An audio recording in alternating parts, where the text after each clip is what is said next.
Hop, alors est-ce que ça fonctionne? Ouais, voilà. Bonjour à toutes et à tous.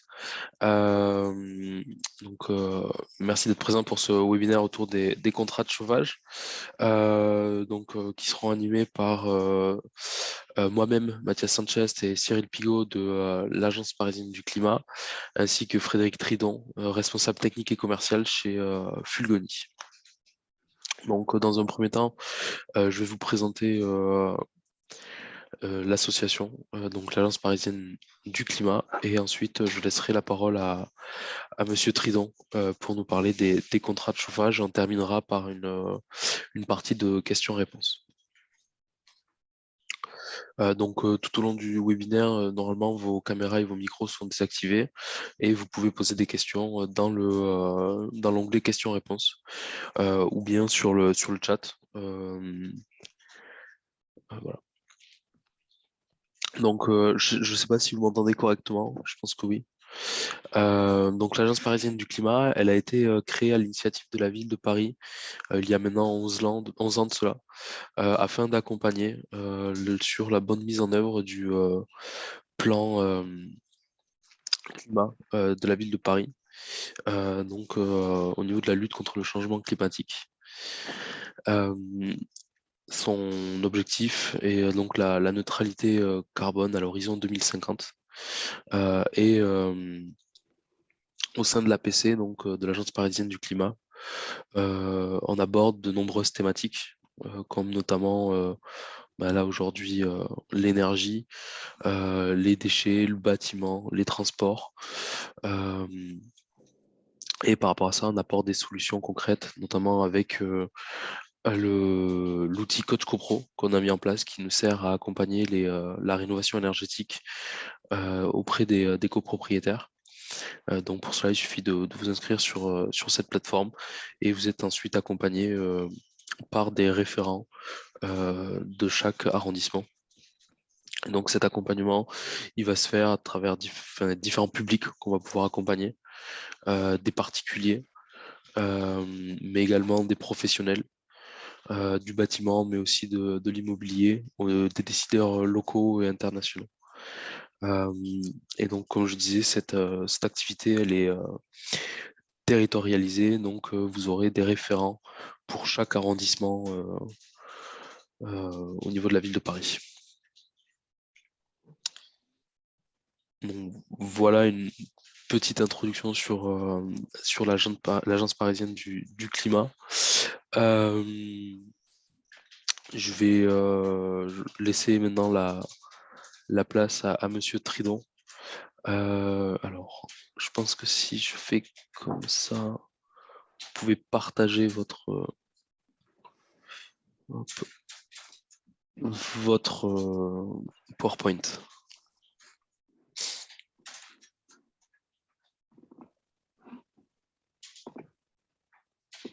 C'est bon pour vous? Ça a l'air. Oui, c'est bon, oui. Bien, bonsoir à tous. Je vais me présenter à mon tour. Je représente l'entreprise Fulgoni, qui est une entreprise familiale spécialisée dans les contrats de chauffage et particulièrement collectifs, plus particulièrement la copropriété. Donc voilà, donc on fait tout ce qui est installation, dépannage et maintenance d'installations collectives. Donc, on m'a demandé d'intervenir ce soir pour vous présenter les différents contrats de maintenance qui existent dans le domaine du chauffage. Je pense qu'avant toute chose, il est bon de rappeler les différentes énergies qu'on a dans le chauffage. Donc, je vais commencer par là. Puis après, on balayera, si vous voulez bien, d'une manière assez globale, tous les contrats qui existent, qui s'offrent à vous en copropriété. Et puis, on rentrera plus dans le détail de chacun, puisque chaque contrat comporte des spécificités. Voilà, puis après, on parlera d'une particularité que nous, on propose chez Fulgoni, qui est un petit peu à part. Donc, les principales énergies de production de chauffage en collectif, bien évidemment, on a aujourd'hui très représenté le gaz, qui fait beaucoup parler avec l'augmentation de ses tarifs, le fuel, qui est un petit peu plus en retrait sur les copropriétés parisiennes, le CPCU, donc Compagnie parisienne de chauffage urbain, qui est aussi très représenté. Et puis, on a également comment dire, des copropriétés qui sont complètement électriques, et c'est principalement pour des solutions de production d'eau chaude. En termes de contrat, donc pour revenir au vif du sujet, donc en termes de contrat, il y a des appellations qui peuvent paraître un petit peu barbares dans le monde du chauffage, qui se déterminent par des P. Donc on a le P1, qui est un contrat dans lequel on va vous fournir l'énergie. Vous avez le P2. Le P2, ça c'est le contrat le plus classique et le plus courant qui constitue la maintenance préventive des installations. Et puis vous avez ensuite le P3, ça va être la garantie totale des installations. Donc ça vient s'additionner, chaque contrat s'additionne. Donc ça s'additionne souvent à un P2. Et en fin de compte, la maintenance préventive, elle, prévoit le remplacement des pièces d'usure, comme pour une révision pour un véhicule. Et puis le P3, là on va vous changer des grosses pièces. Donc, voilà. Et puis le P4, qui est une solution de financement qui est souvent utilisée dans le cadre de rénovation de chaufferie. Voilà un petit peu pour balayer l'ensemble du spectre. Et puis ensuite, chaque contrat comporte des spécificités. On va rentrer un petit peu dans le détail de chacun. Alors, le P1, ce qu'il faut savoir, c'est que le P1, donc c'est la fourniture d'énergie. C'est peut-être le parallèle que je maîtrise le moins, connaissant bien les contours, mais que je maîtrise le moins, dans le sens où nous, on en a peu. Le P1, en fin de compte, vous avez plusieurs contrats de type P1. Vous avez les contrats MF, donc les marchés forfaits. Donc, en fin de compte, vous avez un prix forfaitaire de la molécule, et puis ça ne tient absolument pas compte des conditions climatiques et de la rigueur hivernale. Ensuite, vous avez les marchés de température. Ce sont des marchés... Excusez-moi, j'ai un petit souci de son. Je ne sais pas si vous m'entendez bien. Oui, on vous entend assez bien, oui.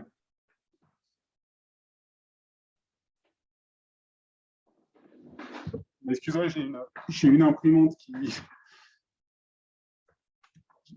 ne sais pas si vous avez tout. J'avais une imprimante qui me posait un petit peu souci. Non, on vous entend très bien quand même, pas de Donc, souci. du coup, ensuite, vous avez les marchés de température. Donc là, ce sont des marchés où le prix de la molécule est corrigé en fonction de la rigueur climatique de l'hiver. Donc, ça fonctionne avec les DJU. Vous avez également les marchés compteurs. Donc là, c'est l'exploitant qui vend la chaleur suivant un prix unitaire défini.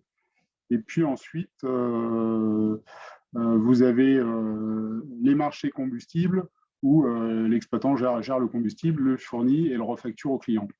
Donc, chacun de ces contrats peut avoir la clause I. Donc, vous avez le marché MT, marché température, qui va être avec un intéressement.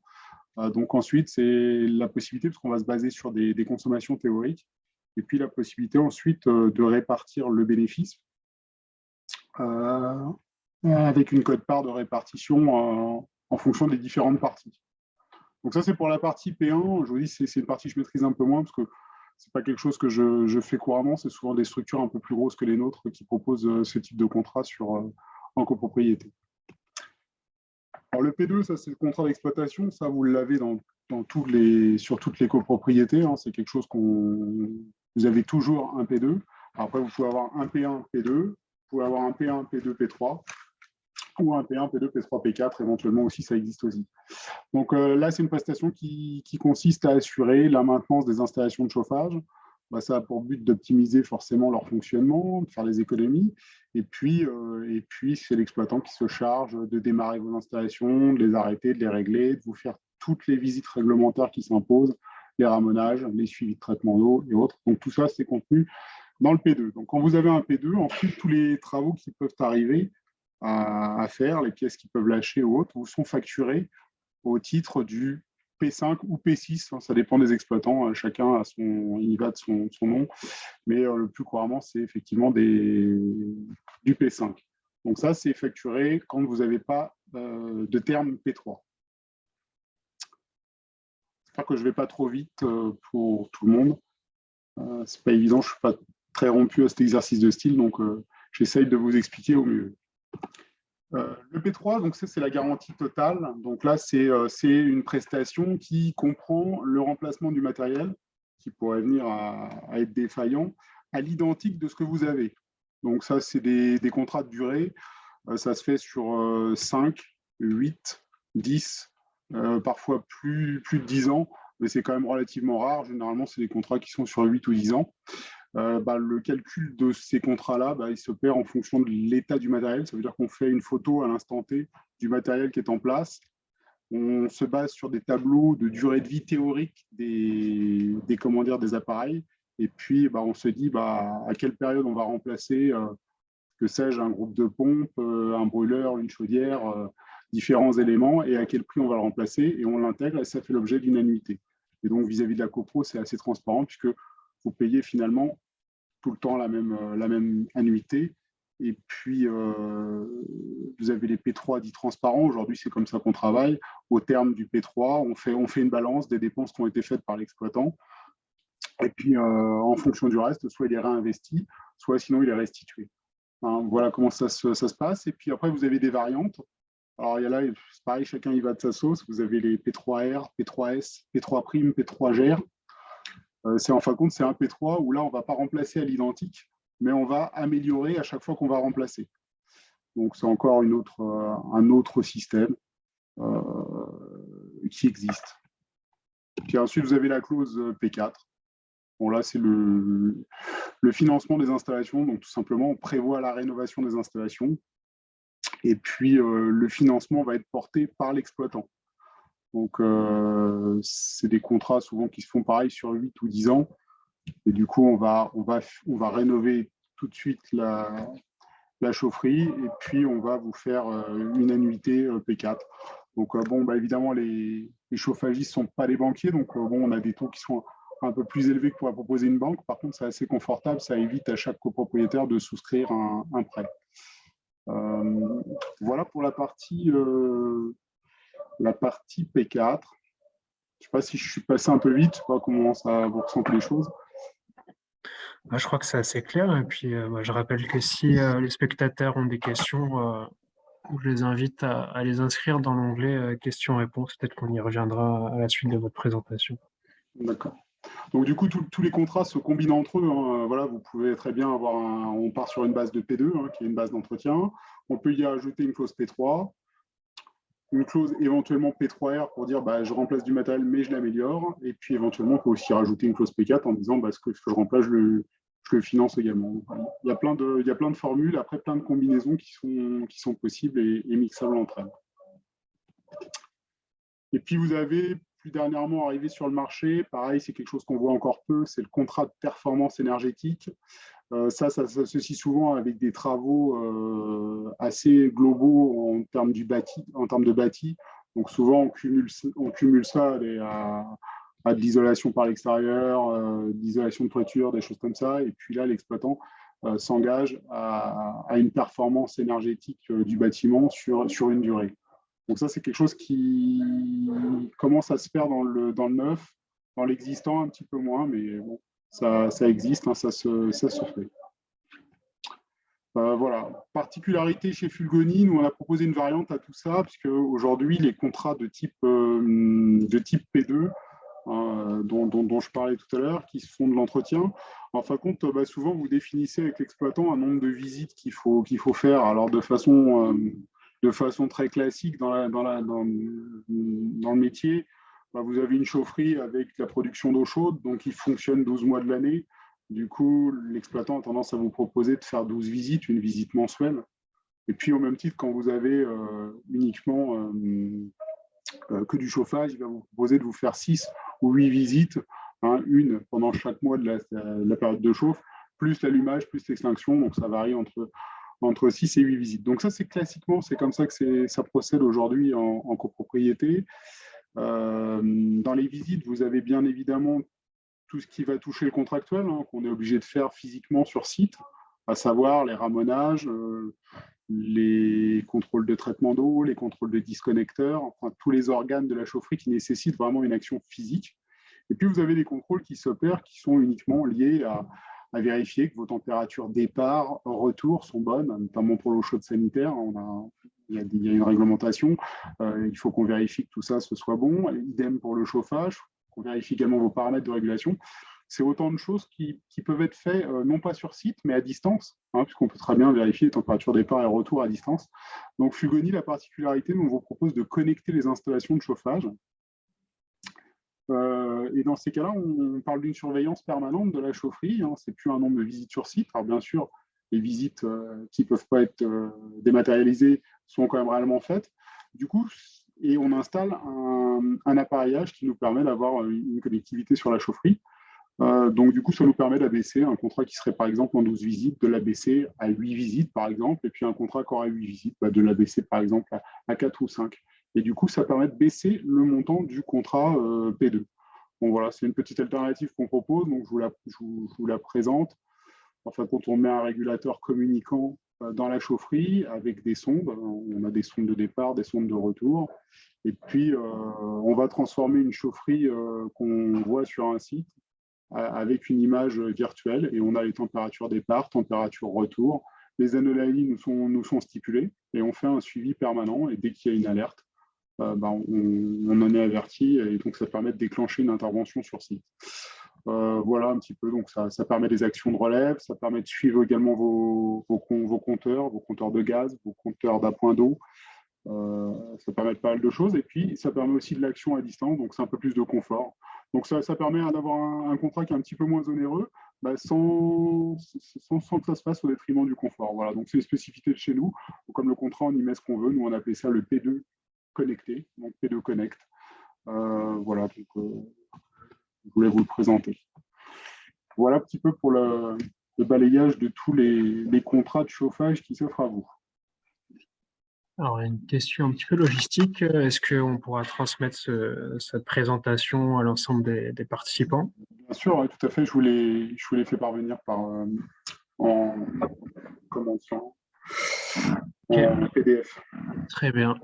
Une question à niveau légal sur le contrat de chauffage. Est-ce que ces P1, P2, P3, P4 doivent y être stipulés explicitement? Alors attendez, je suis désolé, mais je n'ai pas le sentiment de bien comprendre la question. Dites-moi. Est-ce que sur le contrat de chauffage de la copropriété, il doit y être inscrit très clairement le niveau de contrat? Tout à fait, oui, sur le contrat. Soit c'est un contrat d'entretien. Dans ces cas-là, c'est un P2. Alors, c'est peut-être pas stipulé le mot, mais soit c'est un contrat avec du renouvellement matériel, ce sera un P2, P3. Si c'est forcément stipulé. Et puis derrière, il est également stipulé une durée qui va de pair avec le contrat. Parce que sur le P2, ça peut se contenter d'être un contrat annuel avec un renouvellement par tacite reconduction, bien que ça n'est plus court, mais ça se pratique encore. En revanche, tout ce qui est P3, P4, là pour le coup, il y a un engagement de durée qui est fait entre l'exploitant et la copropriété. Idem pour le P1. D'accord, très bien, merci. C'est bien évidemment stipulé sur le contrat qui est signé. On me demande le coût du dispositif du régulateur et des sondes donc sur votre solution P2 connectée. Donc vous aviez dit que cette solution était moins onéreuse qu'un contrat classique, c'est ça? Ouais, ça permet effectivement d'abaisser le prix du contrat. Alors après, une solution de connectivité, alors tout dépend de l'installation et du nombre d'appareillages qu'on va piloter, mais globalement, ça oscille entre 2 et 6 000 euros pour faire une fourchette très large d'installation matérielle. Et puis après, ça permet d'abaisser le coût du contrat. Donc après, moyennant un engagement de durée, on peut absorber le coût ou pas totalement. Ça dépend vraiment de ce qu'on voit sur site. D'accord. Vous Mais arrivez à une adapter petite copropriété où il y a 2 000 euros d'investissement avec un engagement de durée, on pourrait l'absorber. Ok. Voilà, c'est vraiment aléatoire en fonction de l'installation qu'on a et puis ce qu'on souhaite faire en termes de pilotage. Parce qu'aujourd'hui, les solutions de pilotage sont extrêmement larges, mais du coup, ça nécessite un appareillage sur site et puis des liaisons. Donc, donc ça s'étudie à chaque fois, mais globalement, en fourchette large, 2 à 6 000 euros. Ok. On a plusieurs autres questions, un petit peu techniques. Je ne sais pas si les initiales GTB vous disent quelque chose. On demande en tout cas une remarque. Avec P2 Connect, vous créez une sorte de GTB. Un petit peu quelque part. Alors GTB, c'est gestion technique du bâtiment. D'accord. GTC, c'est gestion centralisée. Euh, gestion technique centralisée. Mais oui, non, fait compte, effectivement, c'est ça. Alors, on n'a pas prétention d'être GTB, puisque nous, on va gérer que la chaufferie. Une GTB va gérer plusieurs choses dans un bâtiment, notamment, ça se fait beaucoup en tertiaire. On va gérer la chaufferie, la climatisation, Mhm. éventuellement l'éclairage et plein d'autres paramètres. Nous, on gère exclusivement que la chaufferie. Ok. J'en profite dans le prolongement de cette question. Du coup, sur la gestion connectée des équipements, on a plusieurs entreprises qui se positionnent sur des relevés connectés, notamment dans le cadre d'une individualisation des frais de chauffage. Est-ce Mhm. que ce sont des solutions sur lesquelles Fulgoni se positionne? Alors, non, parce que c'est vraiment comment dire, des sociétés qui font que ça. Donc, ils vous installent des sondes avec un concentrateur, souvent en partie commune, qui va récupérer les informations de ces sondes puis les communiquer sur la toile web. Nous, on peut se connecter dessus, mais ce n'est pas des solutions qu'on propose. Nous, ce qui nous intéresse surtout, c'est de pouvoir prendre la main à distance sur une chaufferie pour pouvoir changer des paramètres de chauffe, pour pouvoir pallier à un problème de confort, contrôler des températures ECS, pouvoir éventuellement permuter des pompes à distance si jamais il y a un souci. L'idée, c'est de pouvoir, c'est de jamais qu'il y ait de détriment de confort et de pouvoir agir à distance pour pouvoir se dire est-ce qu'il faut que j'intervienne immédiatement ou est-ce que mon intervention peut être différée. C'est-à-dire que là, typiquement, j'ai une copropriété qui est embêtée aujourd'hui à 18h. Qu'est-ce que je fais? Est-ce qu'il faut que j'y aille tout de suite ou est-ce que ça peut attendre demain matin? Donc, typiquement, si j'ai une pompe qui est à l'arrêt, je peux basculer sur une autre à distance pour attendre demain matin. Enfin, vous voyez, il y a des solutions possibles comme ça, basculer d'une chaudière à une autre. Il y a pas mal de choses qu'on peut faire à distance qui permettent d'attendre. Donc, c'est aussi du confort pour nous. C'est pour ça qu'on peut abaisser un petit peu parfois le coût du contrat. Ok, très bien. C'est un confort pour nous et un confort pour la copropriété parce qu'ils ont une action immédiate. Hmm. J'ai une question, c'était dans le cadre de la mobilisation des certificats d'économie d'énergie, donc mobilisable sur le changement une chaudière qui arrive en bout de vie. Il me semble qu'avec un contrat P4, cette mobilisation n'est pas possible. Est-ce que vous aurez une confirmation? Est-ce que vous aurez des Non, éléments dessus? non, on peut la déclencher. Enfin, nous, ça nous est déjà arrivé de le faire.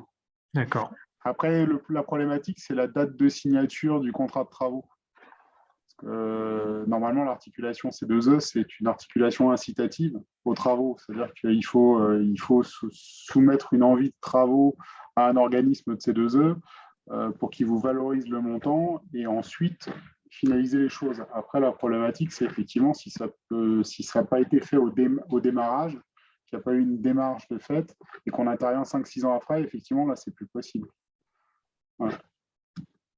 Tout dépend à quelle période ça se fait. Hein. C'est vraiment une mesure incitative, hein, les C2E, c'est justement pour déclencher l'acte de rénovation aussi. Donc, du coup, la démarche doit être faite en amont.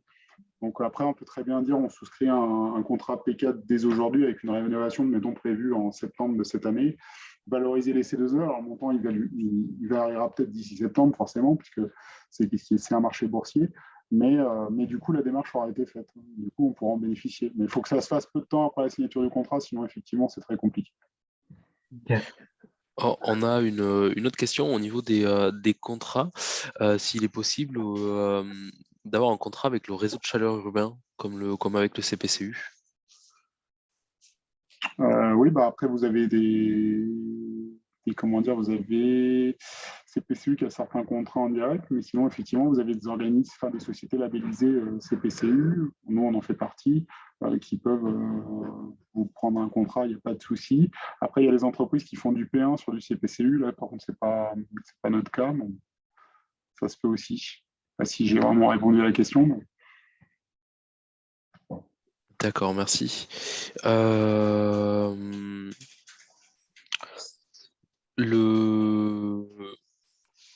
Une question un petit peu plus technique, entre guillemets. Un contrat P2 semble intéressant, mais mais n'y a-t-il pas tendance à éviter aux techniciens de venir sur place pour l'entretien mensuel régulier des équipements?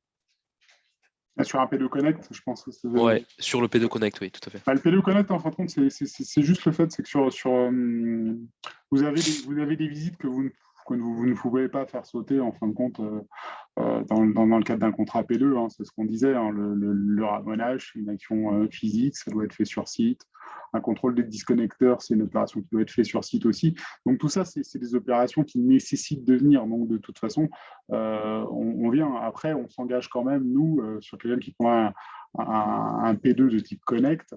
On ne va pas parler de 12 visites, mais on va en parler de 8 en lieu et place de 12, et on va effectivement réellement faire les 8 visites hein, quand même, parce elles sont quand même nécessaires. Hein, de toute façon, on ne se passera pas, même si je vois la pression d'un réseau, un goutte à goutte sur une vanne ou quoi en chaufferie, il faut quand même nécessite quand même d'être sur place pour le voir. Donc, non, l'idée, c'est vraiment d'augmenter la réactivité du chauffagiste envers la copro.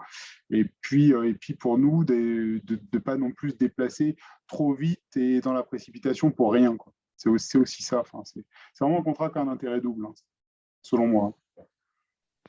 D'accord, très bien. Mais on ne se dédouane pas des visites. Hein. Ouais, donc c'est vraiment en complément, donc c'est Et voilà, c'est c'est assez complémentaire. intéressant. Après, on en fait sauter quelques-unes, bien évidemment, parce que y a des visites qui c'est vraiment juste du contrôle de bon fonctionnement des installations. Et donc, c'est le fait d'avoir cette solution de connecter, est-ce que ça permet aussi de suivre sa consommation de gaz au jour le jour? Tout à fait, nous on lit ça effectivement. Donc notre GTC est lié au compteur. Donc on peut lier des compteurs de consommation d'eau chaude sanitaire, on peut lier des compteurs d'appoint d'eau sur le chauffage, et puis des compteurs gaz sans problème. D'accord, ok. Voilà, donc du coup ça permet un suivi. Après on peut même se donner des objectifs de consommation et puis vérifier qu'ils soient tenus. Et puis en cas de dérive, alerter surtout la copropriété en disant tiens là on est en train de dériver pour telle et telle raison. Et puis permettre de voir si on corrige ou pas. Hein. Parce que souvent pour consommer moins, il faut quand même chauffer moins. Hein. C'est comme Oui, quand vous dites dérive, si vous parlez d'une surconsommation ou d'une bah, sous-consommation. voilà d'une dérive par rapport à un objectif de consommation, par exemple. D'accord, ok. Hein. Il y a des contrats qui prévoient un objectif de consommation avec une température assortie à une température de chauffage. Et puis, bah, du coup, bah, quand vous dérivez, c'est parce que vous êtes surchauffé, il faut bien souvent baisser. Quoi, effectivement, il y a peut-être besoin d'en discuter avec la copropriété. D'accord. Il y a une autre question qui est beaucoup plus technique. Alors, je ne sais pas si faut-il des contrats spécifiques d'entretien spécifiques, de nouveau, de la pompe de relevage, de l'adoucisseur, ou est-ce que ça fait partie de ce contrat d'entretien, par exemple, de niveau P2? Alors, tout ce qui est lié au traitement d'eau, le traitement d'eau, c'est un métier qui est spécifique, mais qui est aussi complémentaire au chauffage. Donc, normalement, le chauffagiste intègre les prestations de traitement d'eau à son contrat de type P2, mais bien souvent s'adosse sur un prestataire spécialisé. Donc, en fin de compte, chaque chauffagiste a son sous-traitant pour le suivi du traitement d'eau. Et là, effectivement, il y a des contrôles réglementaires qui sont obligatoires. Hein. Typiquement, si vous avez une station de traitement filmogène sur l'eau chaude sanitaire, on n'y coupera pas, c'est une visite trimestrielle. Voilà, donc ça doit être fait par un professionnel qui va vous effectuer le réglage du dosage de l'injection du filmogène. Idem pour les adoucisseurs. Adoucisseur, c'est pareil, suivi de contrat par un traiteur d'eau. Et puis également pour la partie chauffage sur l'aspect filtre magnétique, hein, qui lui va contrôler qu'on n'ait pas de dérive au niveau du pH de l'eau du réseau de chauffage. Donc ça, c'est des prestations qui sont complètement incluses au P2, mais bien souvent sous-traitées par l'exploitant à un traiteur d'eau, ce qui semble logique parce que c'est vraiment une compétence particulière. D'accord. Il me semble que c'est une réponse assez claire. Alors, il y a... Du coup, ça répond également à une autre question qui était sur certaines prestations, si celles-ci sont sous-traitées. Et donc, effectivement, d'après ce que vous dites, il y a certains travaux pour lesquels vous avez recours à d'autres sociétés pour être plus spécialisés. Ouais. Oui, tout à fait. Dans un contrat P2, bon, globalement, le chauffagiste, il a ses compétences en termes d'hydraulique, en termes d'électrotechnique, donc tout ce qui va être défaillance dans ces domaines-là, il va savoir y pallier. En revanche, il y a quelques complémentarités qui sont sous-traitées. Donc, logiquement, le traitement d'eau. Le traitement d'eau souvent englobe le contrôle du disconnecteur, l'adoucisseur, les traitements filmogènes, le filtre magnétique. Vous avez parfois certains chauffagistes qui sous-traitent, certains qui l'ont internalisé, mais là, tout dépend, la partie ramonage sur les installations. Donc, ils font appel à un ramoneur. Ça, ce sont des parties sous-traitées. Après, le reste de l'intégralité est généralement géré par le chauffagiste. Voilà, au même titre, pour les travaux de chaufferie, généralement, l'exploitant fait tous ses travaux dans le domaine hydraulique et fait appel à un sous-traitant ou spécialisé pour le calorifuge, l'électricité, certains postes voilà, ou la fumisterie, qui sont vraiment des métiers complètement à part, mais complètement complémentaires. Donc, on n'appelle pas vraiment ça des sous-traitants, nous, dans le domaine, on appelle ça plutôt des partenaires. C'est des gens avec qui on a l'habitude de travailler, qu'on arrive à piloter comme notre propre personnel. D'accord. Alors, il y a une question, j'ai un peu du mal à la comprendre. Donc, la personne a un contrat P2 et donc ils sont lancés dans une rénovation globale de la copropriété. Et les travaux seront faits par une autre entreprise qui entretient notre chaufferie. Donc, je ne sais pas si la personne veut dire qu'il n'entretient pas ou qui c'est la même société qui entretient la chaufferie. En fin de compte, a priori, ce sont des gens qui ont souscrit, qui ont répondu, enfin, qui ont fait un marché de travaux avec une entreprise et du coup, l'exploitant va se retrouver du jour au lendemain à se présenter dans sa chaufferie pour l'entretenir et elle va être en cours de rénovation, si je comprends bien. Donc là, effectivement, Ah, c'est peut-être ça. un contrat, ce qu'il faut savoir, c'est qu'un contrat, il est assorti à un matériel qui est installé en chaufferie. Donc à partir du moment où le matériel change, le contrat tombe. Ça, c'est comme ça que ça se passe. Et puis dans ces cas-là, il faudra resouscrire un nouveau contrat avec la nouvelle chaufferie. Ça peut être avec le même prestataire. Après, généralement, ce n'est pas le genre de chose qui est très apprécié parce que du coup, à moins que le prestataire dise je ne fais que de la maintenance et je ne fais pas de travaux, bon voilà, c'est pas très apprécié. Ce qu'il faut savoir, c'est attention, le coût du contrat risque de monter. Pourquoi? Parce que sur les anciennes installations de chauffage, à l'époque, le traitement d'eau était un poste qui était souvent pas un sujet à l'époque parce qu'on avait des appareillages avec des gros volumes d'eau. Maintenant, on a des appareils très performants, très compacts et la qualité d'eau a une vraie importance. Donc, du coup, il y a toute cette partie de traitement d'eau qui vient s'ajouter dans le contrat P2. Et bien souvent, le contrat il est plus élevé sur une chaufferie neuve que sur une ancienne chaufferie. Donc, attention à ce point-là. C'est un point de vigilance, mais voilà, c'est Ah une oui, réalité. d'autant plus à Paris, du coup, avec une eau qui est quand même assez calcaire. Oui, tout à fait. Et puis bon, les volumes d'eau dans les corps de chauffe sont aujourd'hui, avant vous aviez des chaudières de 200 kg avec 150, 180 litres d'eau dans le corps de chauffe. Maintenant, vous avez les mêmes performances avec 29 litres d'eau dans le corps de chauffe. Donc du coup forcément, les sections de passage sont beaucoup plus petites. Et puis, la qualité d'eau a beaucoup plus d'importance. C'est pour ça qu'on met des adoucisseurs sur les appoints d'eau chauffage. Donc, on remplit un réseau de chauffage avec de l'eau adoucie. Et puis, l'eau de chauffage elle circule dans des tuyaux en acier au biais d'une pompe. Donc, du coup, le métal s'érode un petit peu. Et donc, du coup, ça peut se combiner avec le tartre. Et du coup, on récupère tout ça dans un filtre magnétique. Et les constructeurs, maintenant, aujourd'hui, demandent d'avoir un adoucisseur d'eau en tête et un filtre magnétique sur le retour chauffage pour garantir la pérennité de ces machines. Et donc, c'est souvent dans les conditions générales de garantie des machines qu'on demande ça. Donc, c'est important que vous ayez ces points-là dans le contrat P2. D'accord, donc à bien vérifier au niveau du Le contrat. traitement d'eau est un poste important. Et que c'est un poste important tant sur le plan maintenance que sur le plan financier, parce que c'est des impacts souvent qui ne sont pas neutres. Sur un contrat P2, la quote-part du traitement d'eau représente une part importante du contrat. D'accord. Alors, est-ce qu'il y a d'autres questions?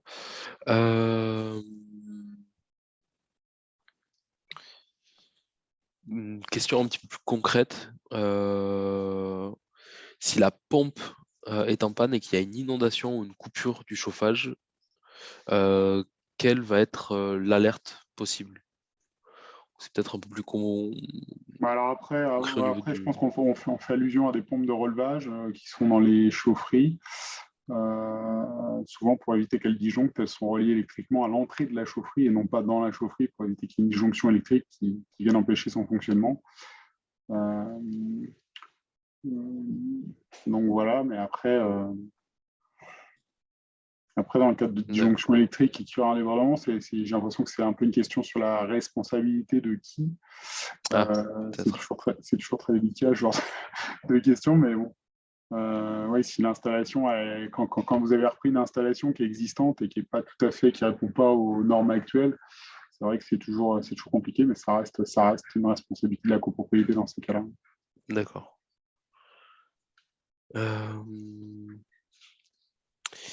Quel est pour la régulation thermique de bâtiments qui va avoir différentes expositions, l'intérêt de la pose de sondes par rapport aux mesures des températures? Tout dépend ce qu'on en fait, ces sondes. Effectivement, il y a beaucoup d'entreprises aujourd'hui qui proposent de poser des sondes, d'enregistrer les températures. Souvent, ils en proposent d'en poser des quantités industrielles. J'en vois très peu l'intérêt. Aujourd'hui, une copropriété, elle est régulée en fin de compte avec une sonde de départ et une sonde extérieure. Donc, vous avez un régulateur en chaufferie. En fonction de la température extérieure qui est indiquée, on va donner la bonne départ, en température d'eau, départ chauffage dans la chaufferie. Pour autant, et on a des ABAC qui nous disent, voilà, avec tel régime d'eau, à peu près sur un immeuble de telle année, voilà le ressenti qu'on va avoir.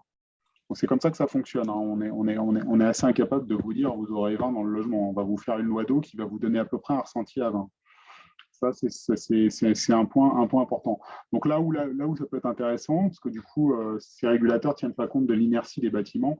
Donc on a des ABAC avec des inerties plus ou moins prévues en fonction de l'année des bâtiments. L'intérêt d'une sonde, ce serait de la coupler à la régulation. Comme ça, on a l'info d'une sonde à l'intérieur d'un logement. Donc il faudra en mettre plusieurs pour les moyenniser, parce que après, le confort thermique de chacun est différent, pour s'assurer que la loi d'eau corrobore bien avec les conditions extérieures et ambiantes. Donc là, ça a un intérêt. Après, aller mettre X sondes comme le font certaines sociétés, j'en vois pas bien l'intérêt. Donc nous, on essaie de quadriller un bâtiment, de faire une diagonale dans le bâtiment, de faire une moyenne de ces sondes et de les corriger pour être au plus près de la notion de confort que les gens nous demandent, 19, 20, 21, tout dépend des copropriétés. D'accord, très bien. Est-ce qu'il y a d'autres questions? Alors, on a une question peut-être dans le cadre où un bâtiment fait des travaux de rénovation énergétique. Est-ce que comment se gère le contrat d'engagement de performance avec le chauffagiste dont vous avez parlé précédemment, de possibilités? Là, de toute façon, c'est le dimensionnement d'une chaufferie. En fin de compte, une installation de chauffage elle est là pour vaincre les déperditions thermiques du bâtiment. Donc, du coup, déjà, si vous l'isolez, on ne mettra pas la même chaudière si vous ne l'isolez pas. Donc, du coup, la chaufferie est envisagée après l'isolation et pas l'inverse. Parce que sinon, on se retrouvera avec une chaufferie surdimensionnée par rapport au bâtiment futur, en fin de compte. Donc, du coup, c'est bien un calage qui va bien de pair. Donc, du coup, c'est pour ça que c'est une étude qui se fait, en même temps. En fin de compte, on va étudier comment on va isoler le bâtiment. Derrière, on va sélectionner la chaufferie qui colle au mieux aux besoins du bâtiment futur, tel qu'on l'aura défini, avec son isolation qui sera faite, soit par l'extérieur, plus les fenêtres, plus, admettons, isolation toiture. Et là, ensuite, on va s'engager sur une performance et sur une consommation. Ça, c'est ce qu'on appelle le CPE, et on va essayer de maintenir cette performance dans le temps. Donc, c'est vraiment une étude qui est assez poussée, qui se fait avec une AMO. Et bon, c'est souvent des budgets conséquents. Donc, voilà un peu pour répondre sur la performance. Il y a peut-être une question un petit peu plus globale. On a parlé de tous ces contrats P1, P2, P3, P4. Est-ce que vous auriez des indicateurs pour aider le choix des copropriétés? Est-ce qu'en fonction du nombre de lots, de la puissance de la chaudière, c'est des choses qui vont jouer sur la stratégie à adopter pour ce contrat de chauffage. Après, tout dépend de la chaufferie qu'on a et de l'état dans lequel elle est et de son âge, hein, je dirais. Après, les contrats de type P1 sont souvent de grosses copropriétés qui se tournent vers de gros exploitants qui vont avoir, en cumulant beaucoup de contrats gaz, l'exploitant en cumulant beaucoup de contrats gaz, va pouvoir vous faire obtenir des prix gaz, admettons, inférieurs à ceux que la copropriété obtiendrait en cherchant de son côté. Donc ça, c'est l'aspect P1, souvent des grosses copropriétés. Le P2, il est générique à tous. Après, le P3, vous aurez rarement un exploitant qui va s'engager sur un P3 sur une chaufferie qui a 25 ans ou 20 ans. Souvent, le P3, ça sorti sur des chaufferies qui sont quand même relativement récentes et qui ont moins de 10 ans, quoi, globalement. Parce qu'on travaille quand même en fonction de la durée de vie des matériaux. Hein. Donc, on a des guides, notamment la FEDEN édite un guide sur la durée de vie théorique des matériaux, et c'est avec ça qu'on se base pour faire des calculs sur des P2, P3. Donc, je dirais que le P2, P3 est assez général. Le P4, c'est plus de la petite copropriété qui va utiliser du financement au travers de l'exploitant parce que comment dire, les capitaux à engager sont assez élevés et qu'il y a peu de copropriétaires pour comment dire, les financer. Donc voilà, mais il n'y a pas de règle hein, dans ce cas de figure-là.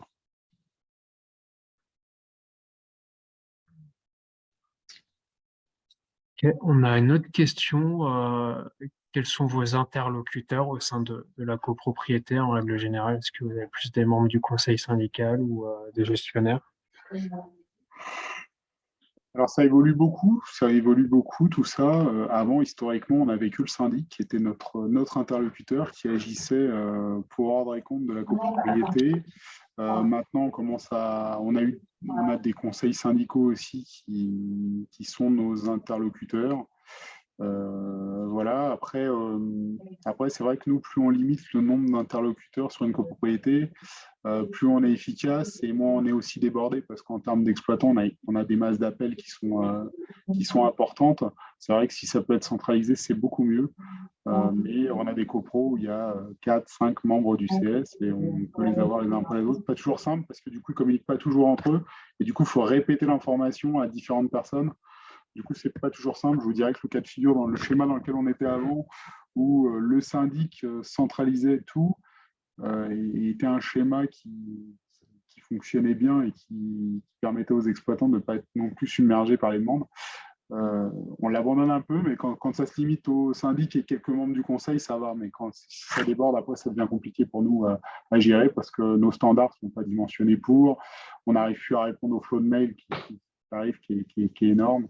Donc, du coup, je pense que c'est une complexité, ça, pour bon nombre d'exploitants. D'accord. Alors, il y a peut-être une question qui est un peu technique. Alors, je ne sais pas si la question est comment faire pour qu'il n'y ait pas trop de différence de température entre les étages. Est-ce que ça, vous pouvez le régler au travers des sondes ou avec le P2 Connect, par exemple? Non. Les écarts de température, en fin de compte, ce qu'il faut pour qu'une installation fonctionne bien, il faut qu'elle soit parfaitement nettoyée, c'est-à-dire qu'il faut que l'installation ait été désembouée. Il faut qu'elle soit pourvue de vannes de pieds de colonne. Hein, vous savez, vous avez des colonnes verticales hein, qui vont desservir les logements. Donc, il faut qu'elle soit équipée de vannes de pieds de colonne et qu'elle soit équilibrée. Donc, une installation propre et équilibrée, vous n'avez pas de delta de température. Du reste, c'est un équilibrage de chauffage, c'est éligible au C2E. Et dans la fiche de C2E, il est demandé à ce que l'équilibrage fasse l'objet ensuite d'une mesure de température et qu'on n'ait pas plus un écart de plus de 2 degrés au total entre le logement les mieux et les plus défavorisés. D'accord, donc entre chaque étage, il y aura des sondes thermostatiques, enfin Normalement, pas des vous robinets avez pas, thermostatiques qui vont. si votre installation est bien équilibrée, vous n'avez pas d'écart de température. Après, vous avez souvent des écarts de température aux derniers étages. Pourquoi? Ouais, Parce que les toitures sont mal isolées. Et donc là, d'accord. c'est un problème d'isolation qui rentre en ligne de compte, qui fait que le logement est un peu défavorisé à ce niveau-là. Mais ce n'est pas un problème de chauffe. Normalement, D'accord. La chaufferie, enfin l'équilibrage, ça vise à avoir le même débit dans chacune des colonnes, quel que soit son éloignement de la chaufferie. Parce que D'accord. l'eau, c'est bête, ça va au circuit le plus court. Donc ça monte dans les colonnes les plus proches de la chaufferie. Mais l'équilibrage, justement, ça vise à brider les premières colonnes de façon à ce que la colonne qui se trouve la plus éloignée de la chaufferie, elle ait le même débit que la première. C'est ça le but d'un équilibrage. Et quand vous avez les mêmes débits, bah, vous avez une bonne circulation. Après, vous avez aussi des problèmes de robinetterie dans les logements. Les gens entretiennent très peu leur robinet de radiateur. Et du coup, vous avez des robinets qui dysfonctionnent. Et du coup, bah, forcément, vous avez l'impression d'ouvrir votre robinet, en fin de compte, vous ne l'ouvrez pas, parce que ce qu'il faut savoir, c'est qu'un robinet, il est composé d'une tête et d'un corps. Et des fois, vous tournez la tête, mais la tête n'entraîne plus le corps. Ça veut dire que vous avez le sentiment d'ouvrir ou de fermer. En fin de compte, il ne se passe rien.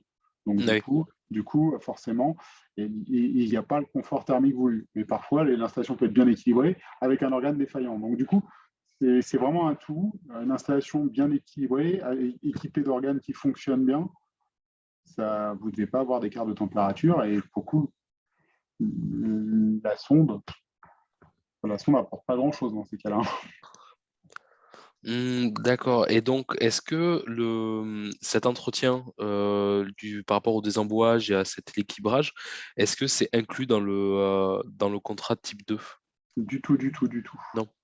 C'est Du en tout. dehors de la... Du tout. En fin de compte, si vous voulez, dans le contrat P2, vous avez souvent, parce que sur les chaufferies un peu récentes, vous avez le suivi du filtre magnétique. Donc, le filtre magnétique, c'est le retour général chauffage qui est collecté là-dedans.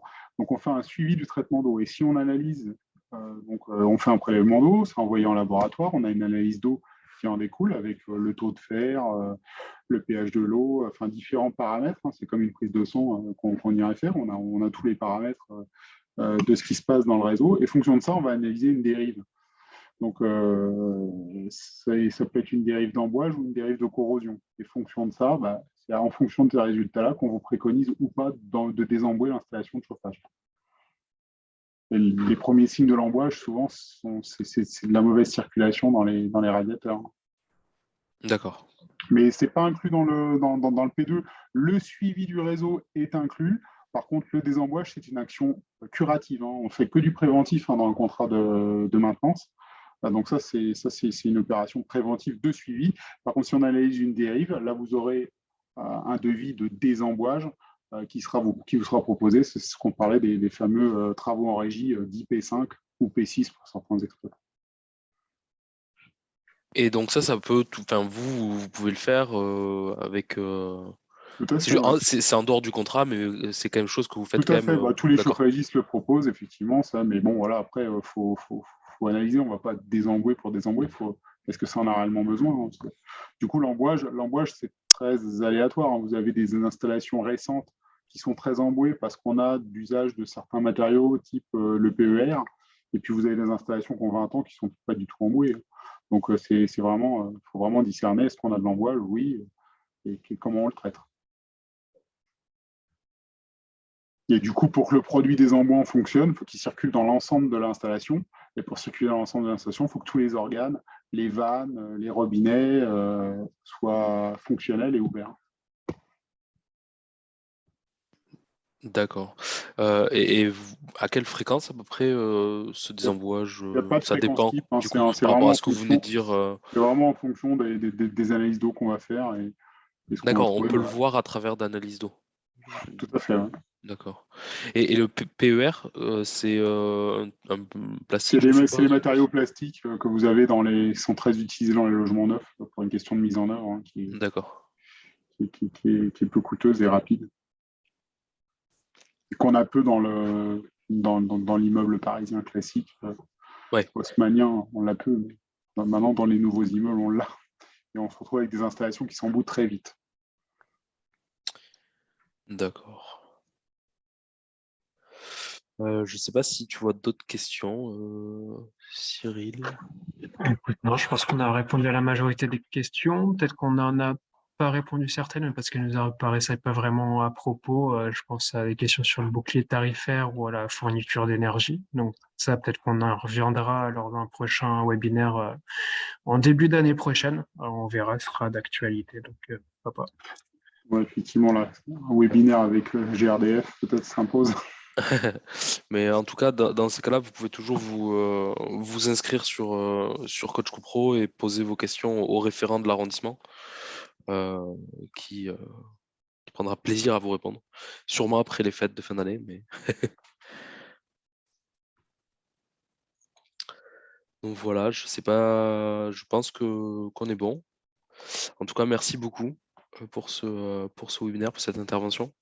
Merci à vous de m'avoir invité. Un Ouais, plaisir. merci Monsieur Trilon. Je pense que l'exposé était très clair. Donc, on partagera votre présentation à l'ensemble des participants. Et puis, ce replay sera donc disponible sur notre chaîne YouTube. Moi, j'ai mis le lien dans le chat dans les prochaines semaines.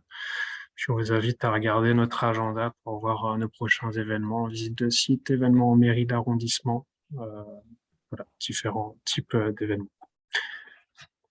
Merci à tous et puis, je vous souhaite une bonne soirée. Merci à vous. Au revoir. Merci, au revoir.